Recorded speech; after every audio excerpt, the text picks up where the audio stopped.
بسم اللہ الرحمن الرحیم۔ امام علی رضا غریب العلماء بھی ہے۔ یہ امام وہ معصوم امام، سارے امام معصوم ہیں ہمارے، لیکن یہ ایک ایسا معصوم ہے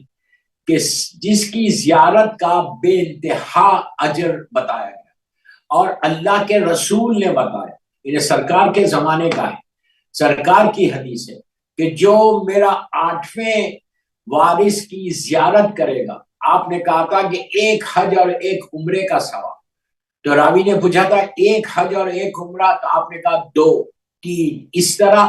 بعض روایتوں میں 100 تک ہے، بعض روایتوں میں 10 تک ہے، یعنی 10 حج اور 10 عمرے کا ثواب غریب امام کی ولادت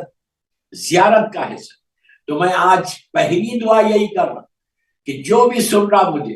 اور جو نہیں بھی سن رہا پوری دنیا میں، اللہ سب کو، ہم سب کو غریب امام کی زیارت جلد سے جلد نصیب۔ نیشا پور کی مولا کی ایک بہت ہی بڑی مشہور حدیث ہے، میں نے بھی آئی تھنک 3 یا 4 سال پہلے اہلا چینل ہی کے اوپر رمضان کے لیکچرز میں بتایا تھا کہ یہ وہاں کی جو حدیث ہے نیشا پور کی، جس کو سلسلۃ الذہب کہتے ہیں، گولڈن چین والی حدیث، ذہب عربی میں سونے کو کہتے ہیں، اور یہ حدیث اتنی مجرب ہے، اتنی ریکمینڈڈ ہے سارے ان پرابلمز کے لیے جو بچے بیمار رہتے ان کے لیے، یا وہ لوگ کہ جو کم دماغ ہے، جس کا دماغ کم ہو جا رہا ہے، یا کوئی کریزی جس کو آپ انگلش میں بولیں گے، دیوانے بولیں گے، ان کے لیے یہ حدیث بہت مشہور ہے۔ یہ حدیث میں نے کئی مرتبہ دی ہے، ایون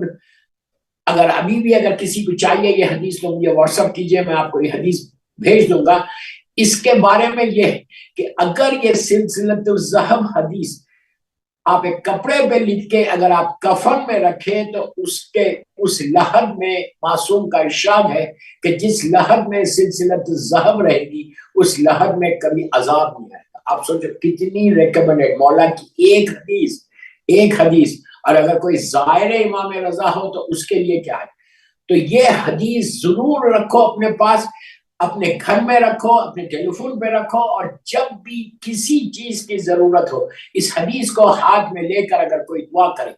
تو وہ اس کی دعائیں قبول ہوتی ہیں، زندگی میں بھی دعا قبول ہوتی ہے، مرنے کے بعد بھی دعا قبول ہوتی ہے۔ تو کفن میں رکھا جاتا ہے سلسلۃ الذہب والی حدیث، یہ ایکسٹرا آرڈینری حدیث ہے۔ اور یہاں تک کہا گیا کہ جو بچے ذرا سلو ہو جاتے، بالکل دماغ سے ذرا کمزور ہو جاتے، ان کو اگر اس حدیث کو زعفران سے یا خاک شفا سے لکھ کر کپڑے کے اوپر پانی میں ڈال کے وہ پانی پلائے تو اللہ اس کو بچے کو شفا دے دیتا، مکمل شفا ہوتی۔